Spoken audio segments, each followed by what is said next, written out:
السلام علیکم ورحمۃ اللہ وبرکاتہ۔ الحمد للہ نحمدہ ونصلی علی رسولہ الکریم، اما بعد۔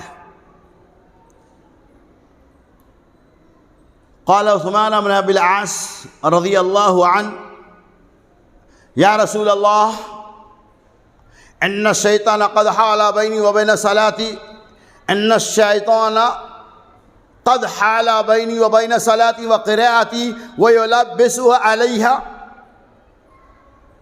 فقال رسول اللہ صلی اللہ علیہ وسلم: ذاک الشیطان یقال له خنزب، الى آخر الحدیث۔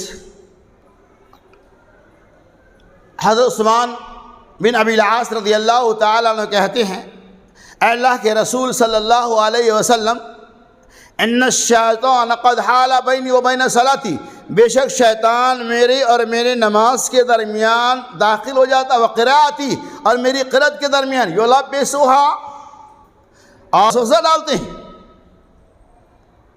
قال رسول اللہ صلی اللہ علیہ وسلم: شیطان، اور وہ تو شیطان ہے۔ یقال له خنزب، شیطان کو خنزب کہا جاتا ہے۔ جب تمہیں شیطان تمہاری نمازوں کا اکساہٹ ڈالے، شیطان کی طرف سے جب وسوسہ پیدا ہو جائے تو تعوذ پڑھ لیا کرو، یعنی اعوذ باللہ من الشیطان الرجیم پڑھ لیا کرو، اور اپنے بائیں طرف تھکا دیا کرو، یعنی آپ اپنے بائیں طرف تھکا دیں گے، تھوک دیں گے۔ حضرت عثمان رضی اللہ تعالیٰ عنہ کہتے ہیں: میں نے ایسا ہی کیا، اللہ تبارک و تعالیٰ نے ہم کو ہمارے شیطان سے دور کر دیا، اللہ تعالیٰ نے ہم سے شیطان کو دور کر دیا۔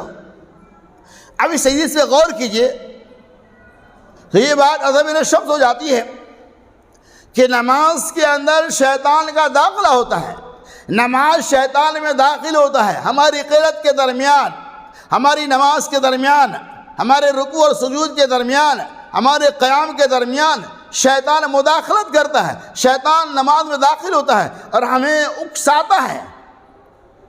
شیطان ہمارے دلوں کے اندر مختلف طرح کے وسوسے کو ڈالتا ہے، تو ہم کیا کریں گے؟ اللہ کے رسول صلی اللہ علیہ وسلم نے نسخہ کیمیا دیا اور کہا کہ اگر شیطان نماز میں آ جائے اور اس کی طرح سے اکساہٹ محسوس ہو، اگر وہ تمہارے دلوں کے اندر وسوسہ ڈالے تو کیا کریں گے؟ اعوذ باللہ من الشیطان الرجیم پڑھ کر اپنے بائیں طرف تھوکیں گے۔